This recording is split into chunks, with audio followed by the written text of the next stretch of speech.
Vamos,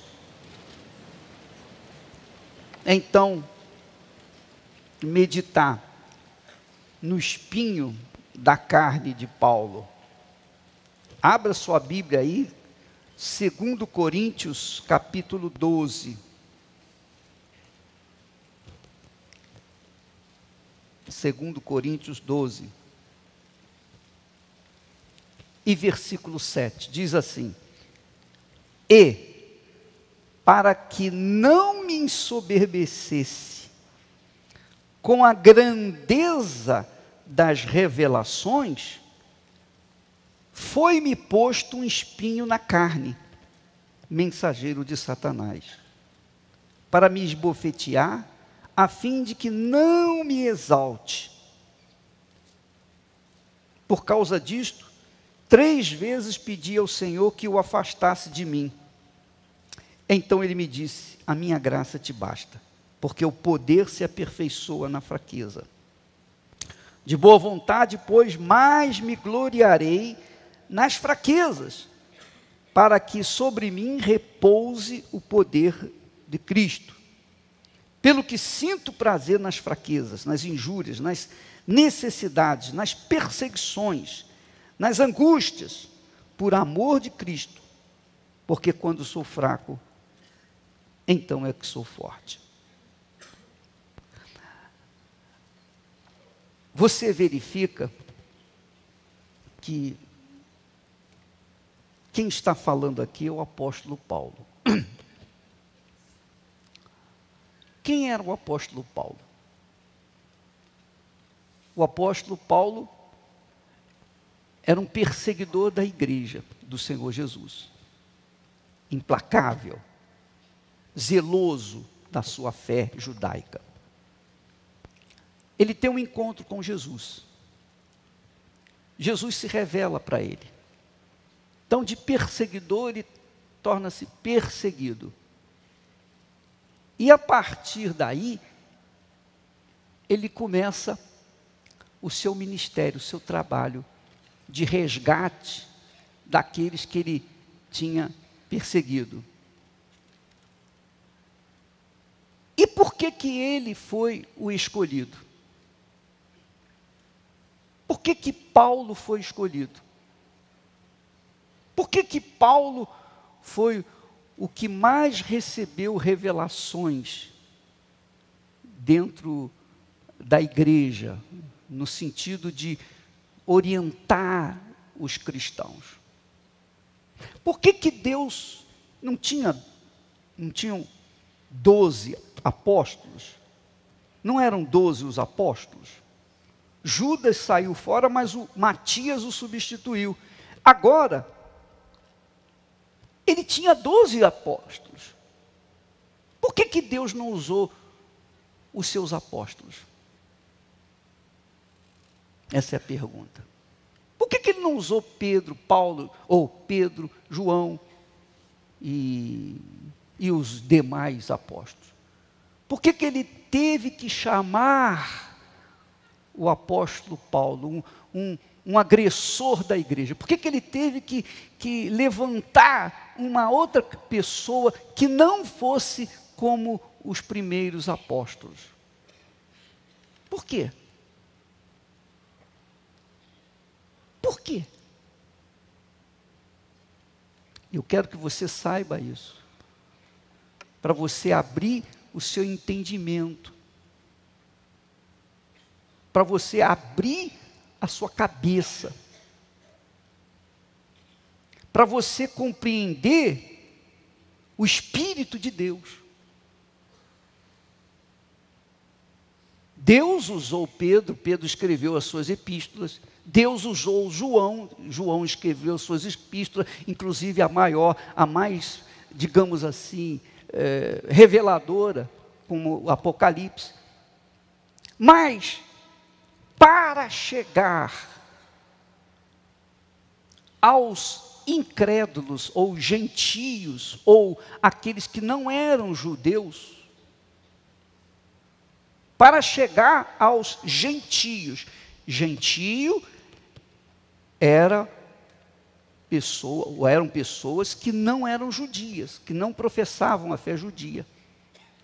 Então todos que não eram judeus eram gentios. Então, para estabelecer regras, mostrar como a igreja de Jesus pudesse se comportar, Deus chamou alguém novo, fora do contexto judaico, isto é, fora daqueles que eram judeus e que haviam se convertido, que era o caso dos apóstolos.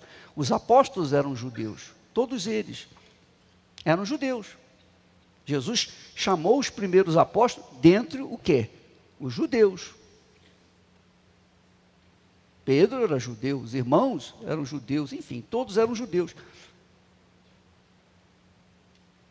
Mas, na hora de dar revelações para a igreja, Deus teve que chamar uma outra pessoa, que, diga-se de passagem, também era judeu, que era Paulo. Mas era um judeu nascido fora do tempo, um temporão, digamos assim. Por quê? Porque os judeus, os primeiros apóstolos, os 12 apóstolos judeus, eles tinham a cabeça assim, ó. Você já viu no cavalo aquele antólios, aquela coisa que bota aqui assim? Vocês já observaram isso? Por que se coloca aquilo? Para não olhar para os lados. E quando a pessoa se converte a Jesus, quando a pessoa se integra ao corpo do Senhor Jesus, a tendência dela é ser obtusa, olhar dessa forma, com antólios. Assim eram os judeus, assim eram os primeiros cristãos. Só para você ter uma ideia,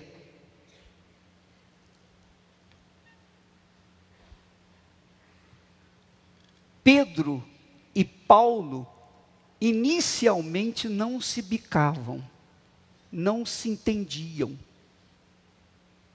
Pedro tinha o Espírito Santo, Paulo tinha o Espírito Santo, mas os dois, em princípio, não se bicavam. Por quê? Você pode ler isso nas epístolas. Depois Pedro veio realmente entender que Paulo não era simplesmente um outro judeu convertido, mas era alguém cujas revelações haviam sido dadas, que era diferente de Pedro e dos demais apóstolos. Você está entendendo o que eu estou falando? Isso tem muito a ver com você. Como é que você teve o encontro com Deus? Como é que você teve o encontro com Deus? Você teve encontro com Deus quando antes você era também um perseguidor da igreja, não é verdade? Muitos eram perseguidores, mas muitos vieram da igreja católica, muitos vieram do espiritismo, muitos vieram de outras denominações, e muitos, enfim. Mas quando vocês chegaram aqui, trouxeram uma vida destruída, uma vida fracassada, etc, etc, etc, etc. Então, com o trabalho de libertação, com o trabalho de orientação, com o trabalho de ensino, finalmente você se converteu, teve um encontro com Jesus e você se integrou ao corpo do Senhor Jesus. Mas muitos de vocês trouxeram de suas origens vícios, manias, que aprenderam lá fora. E quando chegaram aqui, e que tiveram encontro com Jesus, vocês entregaram as suas vidas, vocês tiveram alegria, porém, ainda assim, conservavam costumes antigos. Costumes antigos. Muitos ainda conservavam o costume de senhora. Ou então, de repente, acontecia alguma coisa, é cristão, mas na hora falava, nossa, querendo dizer, Nossa Senhora. Senhora. Não é assim? Pois bem, costumes que vocês trouxeram por conta da religião que professavam. Nós trouxemos, também aconteceu comigo, inicialmente era assim também. Que é até normal. Mas que se por acaso não for removido esses costumes, eles vão engessar a sua fé. Vão impedi-los de ver sem o antolhos, sem ver de forma panorâmica. Essa é a realidade. Mas muitos, insistentemente, ficam ali, especialmente os que vêm de outras igrejas evangélicas, infelizmente. Os judeus, os apóstolos, os primeiros apóstolos, 12 primeiros apóstolos, eles tinham as suas raízes no judaísmo. Então, no judaísmo dizia o seguinte, quando a criança nascer, com 8 dias, ela tem que ser circuncidada. Era a lei de Moisés. E aplicava-se a lei de Moisés. Paulo, ou melhor, Pedro, queria manter essa lei entre os novos convertidos. Então a pessoa se convertia e tinha um filho, então o filho tinha que ser circuncidado ao 8º dia, a exemplo dos demais judeus. Paulo então disse, não, de forma nenhuma. De maneira nenhuma. Nós não temos que circuncidar, porque a circuncisão já não é mais feita na carne, agora a circuncisão é feita no coração, através do batismo nas águas. Quando o povo de Israel passou pelo meio do Mar Vermelho, era um batismo. Quando o povo passou novamente no meio do mar do Rio Jordão, era um batismo. E quando Jesus foi batizado, era o batismo. E quando João Batista disse, olha, arrependei-vos e batizai-vos para que vossos pecados sejam, o quê? Cancelados. Batismo. Batismo nas águas. Esse batismo era uma circuncisão do coração. Do coração. Não era uma circuncisão física, mas era uma circuncisão espiritual. Então, Pedro queria impor as regras do judaísmo para os novos cristãos. E Paulo, por conta das revelações, por conta da visão global, disse não. Então, houve, em princípio, um conflito. Por que Deus não permitiu que o principal dos apóstolos, ou fosse, ao invés de Paulo, fosse Pedro, ou João, etc. Justamente por isso. Porque eles estavam bitolados, que é o caso de muitos de vocês, que não progridem na fé por conta de ter uma visão restrita, por conta de ter a influência do passado, influência do pastor, que era o seu pastor na outra igreja, influência da pessoa que era da outra igreja, etc. E fala coisinhas e que você fica naquela dúvida. Quer dizer, um vinho velho para o quê?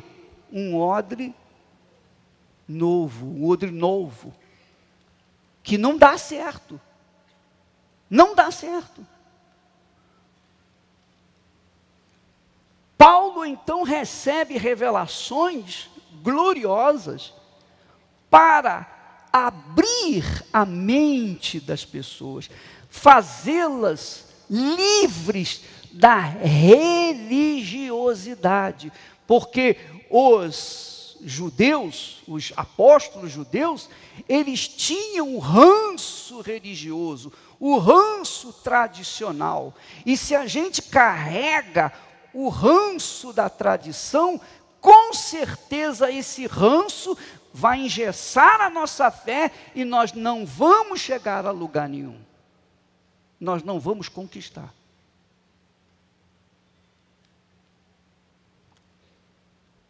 Deus então levanta um homem com a visão aberta, com o entendimento mais o abrangente, e fala: não, não é assim. Não é dessa forma. Para a liberdade foi que o Senhor Jesus nos libertou. Não foi isso que Paulo fala? Falou? Foi ou não foi?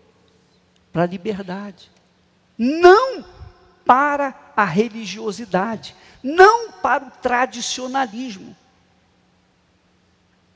Infelizmente, com o tempo, as pessoas tendem, não todos, mas normalmente as pessoas tendem a ficar religiosas. E esse modo de agir impede, amarra a fé dessas mesmas pessoas. São príncipes? São filhos de Deus? São, mas estão andando a pé, enquanto os filhos das trevas andam a cavalo, conforme diz Eclesiastes. Aí vem a campanha. Vem a campanha de Israel, vem a campanha disso, vem a campanha daquilo. Então os tradicionais, os que já estão há muito tempo na igreja, que estão carregando o ranço tradicional, tendem a jogar pedra. Não, mas por aí, nós tivemos isso, nós tivemos a campanha aqui, nós tivemos a campanha ali, nós fizemos isso. Poxa, elas não estão preocupadas nos benefícios, elas não estão preocupadas em exercerem a fé, elas não estão preocupadas a chegar no altar, elas estão preocupadas com o que os outros que estão chegando estão fazendo. A campanha, que estão aderindo à campanha. E elas estão preocupadas com essas novas que estão aderindo à campanha, que estão conquistando, por pura inveja ou sentimento mau. Essa é a realidade. Então ficam jogando pedra. Estão dentro da Igreja Universal. Nasceram dentro da Igreja Universal. Mas jogam pedra. Jogam pedra. Porque elas não agem, não tomam atitude. São judeus. São judias que carregam o ranço do judaísmo. São cristãos que carregam o ranço do quê? Do judaísmo ou do cristianismo passado. Você entende o que eu estou falando? Está claro isso? Sim ou não? E essas pessoas são as religiosas. Essas pessoas são aquelas, vamos orar, irmão, vamos orar, irmã. Chama uma de um irmão, outro irmão, o irmão para lá, irmão para cá. Nós somos irmãos, eu sei que somos irmãos, mas eu não vou te chamar de irmão, eu não chamo meu irmão de irmão, eu chamo pelo nome. Então vamos largar essas bobagens, essas besteiras que não acrescentam nada, que não dizem nada, não significam nada, que não acrescentam nada, que não somam nada, mas que levam a pessoa a raciocinar como religioso ou como religiosa, e que amarra a vida daquela criatura. Então você tem muitas pessoas na igreja que são convertidas, mas que vão aos pouquinhos sendo engessadas, amarradas, impedidas de desenvolverem a sua fé, de partirem para frente, de tomarem posse da terra prometida, porque ficam a observar as outras pessoas. Ao invés de tomarem atitudes, ficam observando aquelas que estão conquistando. Você pode verificar que há pessoas do nosso meio que estão aqui há anos, décadas, e não conquistaram, não tomaram posse da sua terra prometida. E muitas nem se converteram, nem nasceram de Deus. Enquanto que outras que chegaram ontem, poxa, estão arrebentando. Por quê? Você já reparou por quê? Você já perguntou por quê? Por que aquela pessoa, poxa, chegou ontem, já está arrebentando, e eu estou aqui há tantos anos e não aconteceu nada? Pois justamente por isso, você carrega consigo o ranço religioso. E a fé, minha amiga, meu amigo, não tem nada a ver com religião, nada a ver. A fé bíblica, a fé sobrenatural, contraria a religiosidade. Porque a religiosidade quer dizer o seguinte: você faz tudo a mesma coisa todos os dias. Você ora, você lê a Bíblia, você jejua, você vai na igreja, etc. Tudo. Você é como se diz, uma vaquinha de presépio, que sempre está dizendo amém, amém, amém, amém. Você não raciocina, você simplesmente diz sim, sim, amém. Mais nada, acabou. Você não raciocina, você não desperta aqueles valores que Deus tem colocado na sua palavra. Você não desperta a sua fé, você se mantém amarrado, preso a sistemas. Você se mantém amarrado, preso à religiosidade. Então fica aí amarrado. Não nasceu de Deus, não tomou posse da terra prometida, está aí preso. Aí vem falar com a gente: ô bispo, por que não aconteceu isso? Por que não aconteceu aquilo? Poxa, eu estou há tanto tempo na igreja, aconteceu, eu já fiz isso, já fiz aquilo, não fico... Por quê? Já sabe tudo. A gente vai falar: não, mas você... Não, eu já sei disso. Não, mas está escrito. Sabe tudo.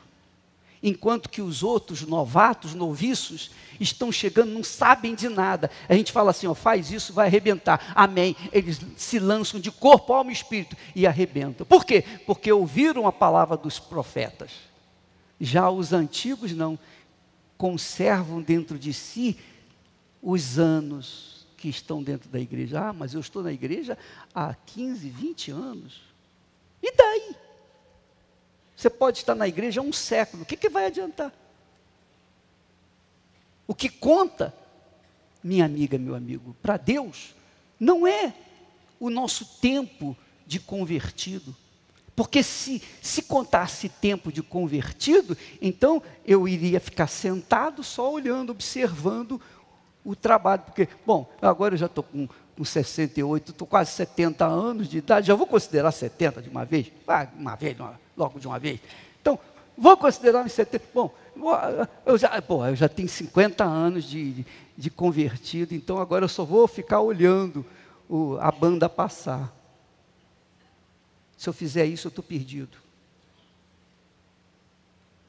Se eu parar de exercitar a minha fé, se eu parar de trabalhar, eu estou perdido, eu vou morrer. O pior não é morrer fisicamente, não, mas morrer espiritualmente. Morrer devagarzinho, entrar na ociosidade, entrar naquele processo de era quente, vai esfriando, esfriando, torna-se morno. Compreende o que eu estou falando? E acaba se tornando inútil. Ah, não, eu já sei isso, eu já sei aquilo outro, eu já sei tudo.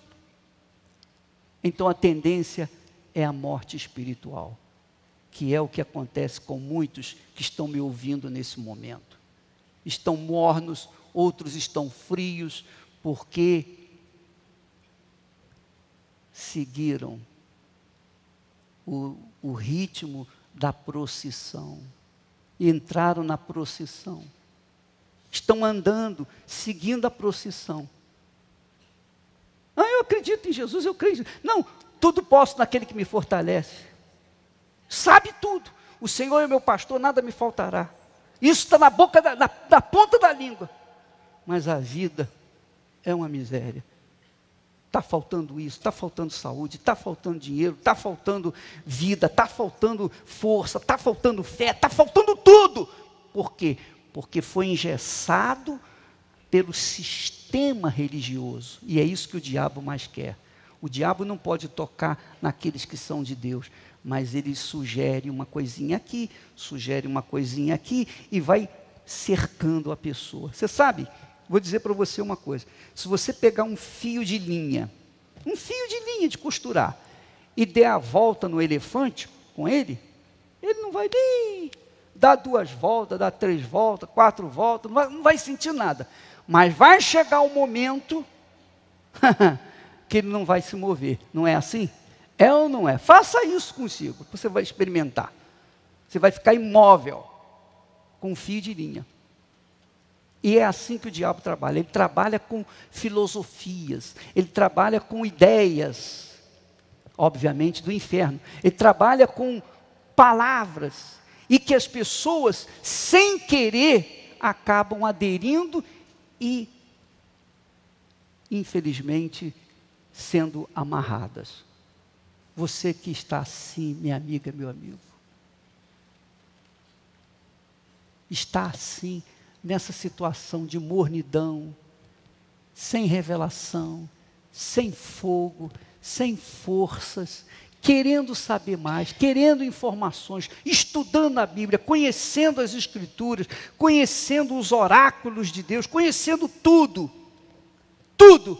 mas vivendo nada, vivendo na miséria, vivendo na desgraça, porque você não se rendeu, você não se entregou, você não se lançou de corpo, alma e espírito. Ó Deus, toda a minha vida é tua, vou depender de ti, o que o Senhor quer que eu faça? Está aqui a minha vida, tudo eu coloco nas tuas mãos, tudo está aqui, tudo, e não é o dinheiro, propriedade, não, isso é porcaria, tudo fica por aí. Mas o mais importante é a própria vida. E você é o que você tem dado. Você é o que você tem dado. Eu sou o que eu tenho dado. O pastor é o que ele tem dado para o povo. Nós somos o resultado daquilo que nós oferecemos do altar. Se nós oferecemos porcaria, então a nossa vida é uma porcaria. Se nós oferecemos o melhor, a nossa vida é a melhor.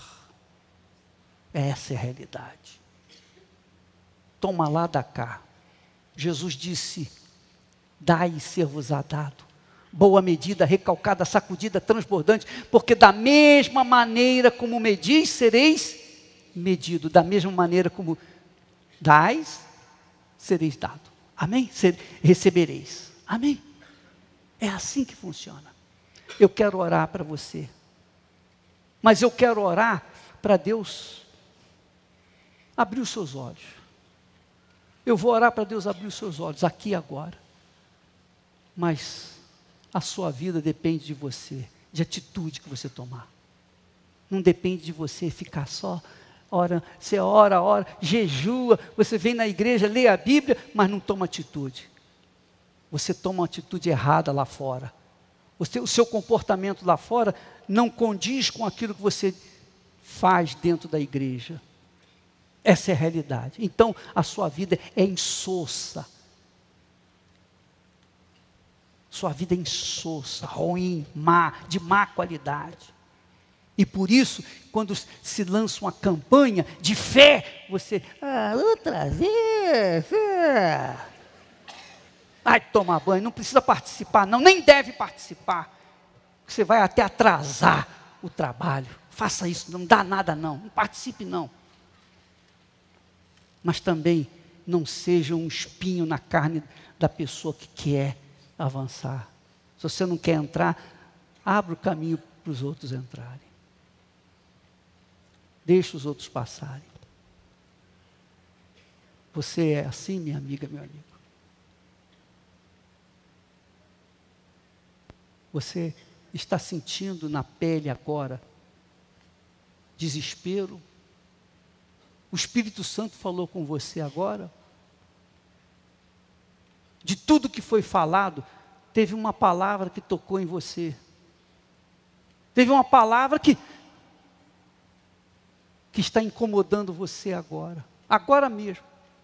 De todas as palavras que foram ditas, tem uma palavra que é um espinho na sua carne agora, que está despertando você. Se é isso, então vem aqui na frente, se você quiser, a nossa ajuda. Nós vamos orar para você.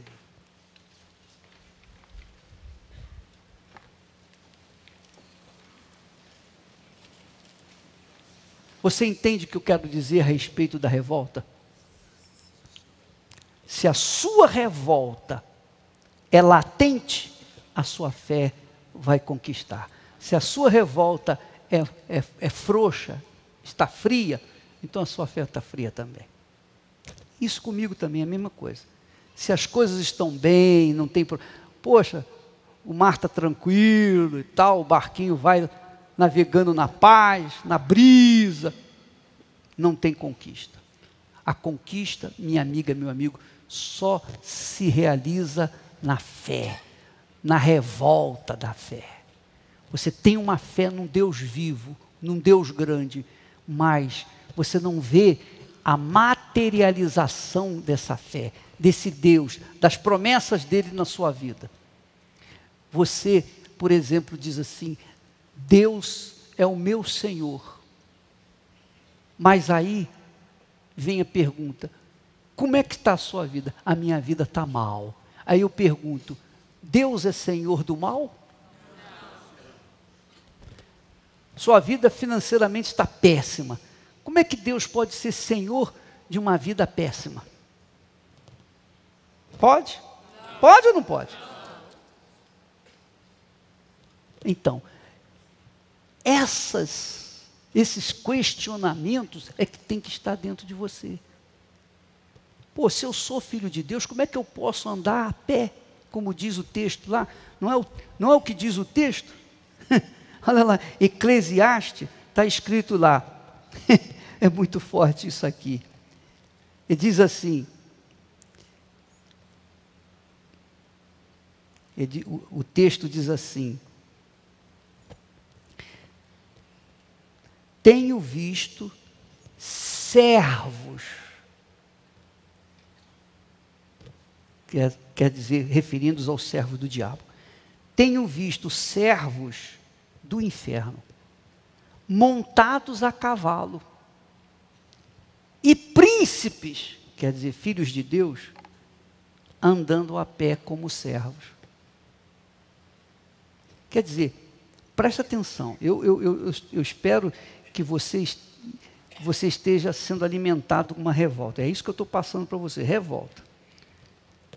Preste atenção, é justo que você, batizado com o Espírito Santo, você vive uma vida correta, você é fiel a Deus, você está vivendo em paz com a sua consciência, com Deus. Poxa, que você vive uma vidinha amarradinha, apertadinha, moedinha, contando moeda para pagar passagem, ou tem dinheiro para ir para o trabalho, não tem para voltar. Essa vida desgraçada, amarrada, apertada, isso é coisa de filho de Deus? Mas nunca meu pastor me ensinou a revoltar, nunca. A revolta nasceu por inspiração do Espírito Santo. E eu estou ensinando para vocês a minha experiência.